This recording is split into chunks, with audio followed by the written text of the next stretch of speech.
Hello mga sangkay mga kalingap! Welcome back to my channel. Kumusta? Kumusta kayong lahat?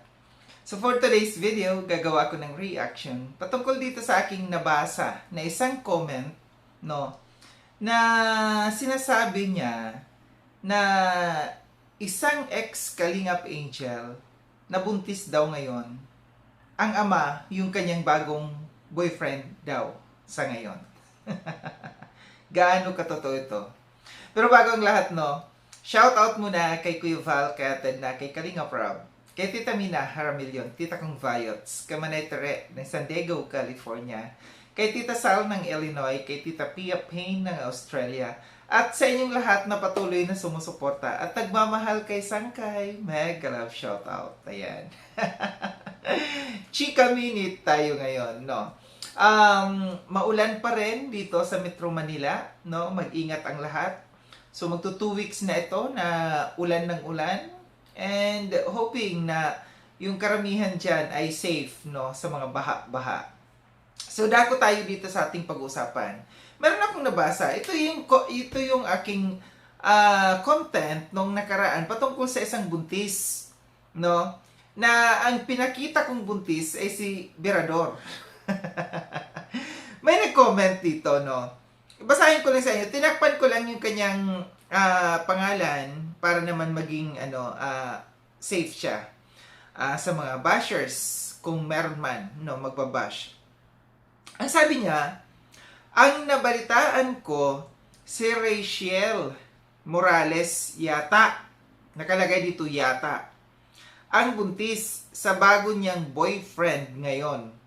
Yan po ang nasagap kong balita na totoo. Medyo dito sa kanyang salita, sa kanyang comment, no, medyo malilito tayo. Kasi sabi niya dito, si Rachel Morales yata, no? So, hindi siya sure. Pero dito sa dulo, sinabi niya, yan po ang nasagap kong balita na totoo. May yata at saka totoo.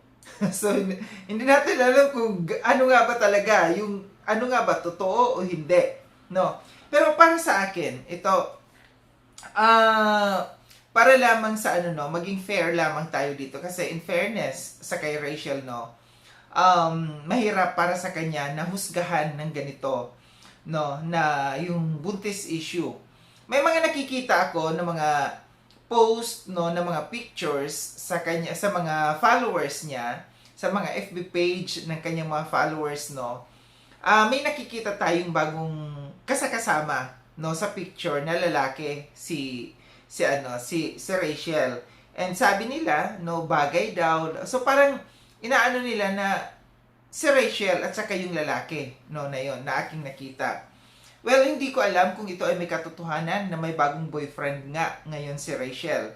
Kasi nung lumabas ang balita dito sa social media na meron daw buntis, dalawa ang pinag-isipan, no.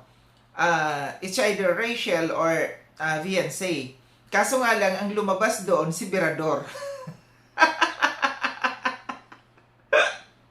Walang may tumama sa dalawa, Rachel at saka Viancy. Ang equals, ang kinalabasan dito, Berador.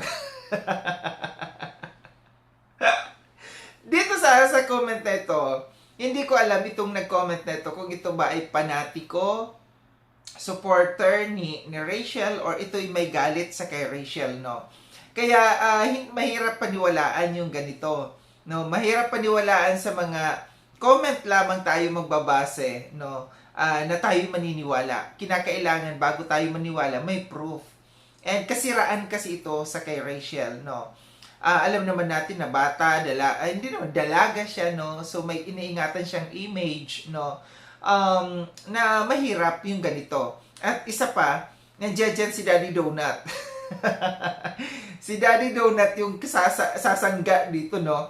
And si Daddy Donut talaga yung magagalit dito sa mga ganito. Peace tayo, Daddy Donut, ano lang itong aking reaction na ito. Balance lamang ito. Kasi hindi tayo basta-basta maniniwala kung sa comment lamang hanggat wala tayong napanghawakang ebidensya. Gaya na sabi ko, ito'y kasiraan sa kay Rachel kung ito ay hindi totoo, no. na si Rachel ay buntis. Kung sakali man, sinasabi ko dito, kung sakali man si Rachel ay buntis nga, ang bilis naman, no? Ang bilis naman na alam naman natin kung yung guy na yan, no, mga bata pa sila, papaano sila? Kasi kung sakali man, no, si Rachel nga ay buntis, ang mawawala yung kanyang mga sponsors dito.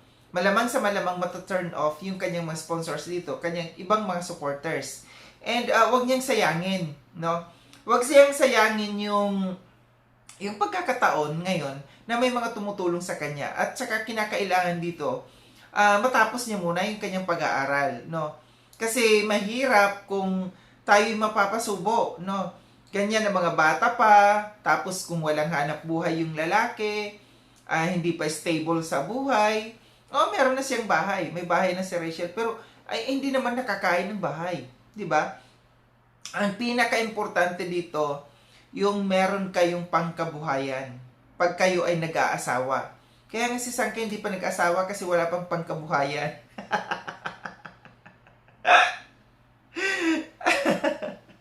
Di ba? Nakakaloka yung mga ano. Kasi, kumbaga itong issue na ito, na buntis issue, nagsanga-sanga, no? Nag-umpisa kay Erwin, no? Si Erwin yung nag-umpisa dito sa buntis issue na ito.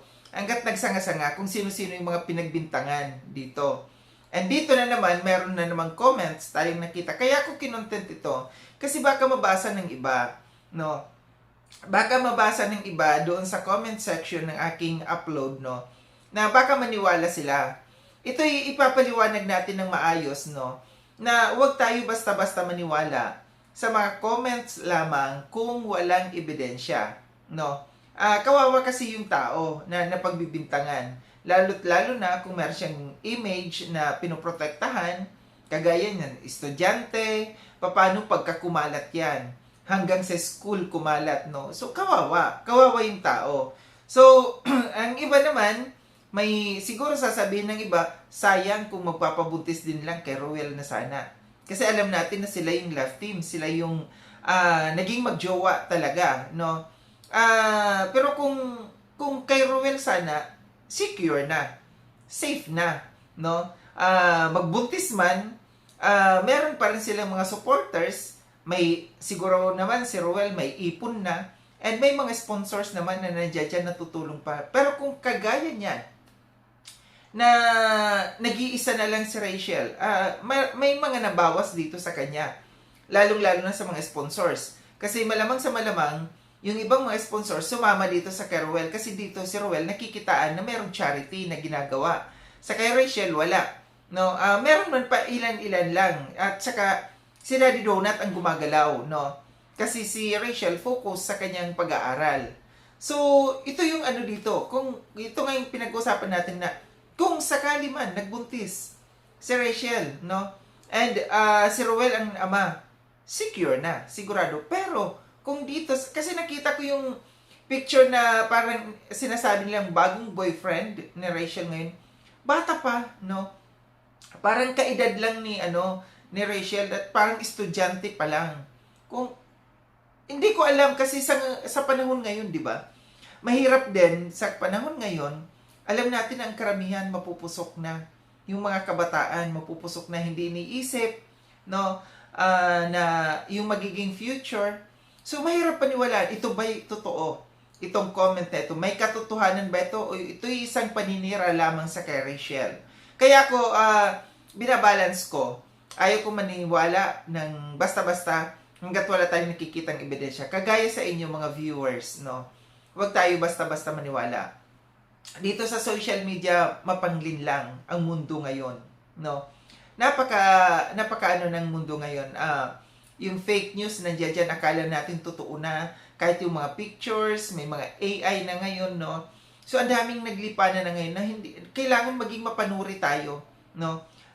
Kung ito ay may katotohanan. At dapat, sa mga kagaya nito, sa mga reactions, no? Mapanuri din tayo kung ang isang reactor ay may basihan, no? Sa kanyang pinagsasasabi.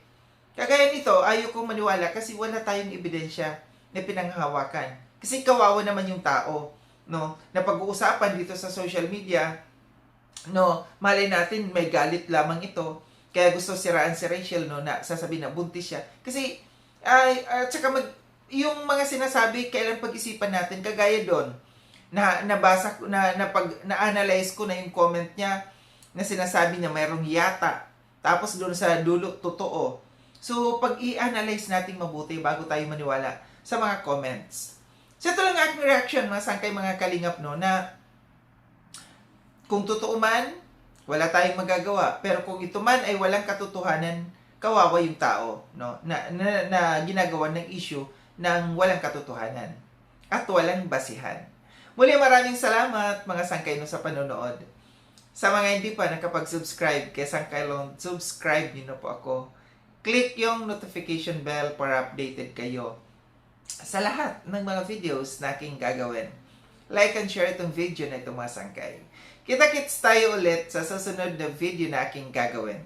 Ingat kayo sa ang dako ng mundo man kayo naroon. Paalam na, mga sangkay, mga kalingap, paalam.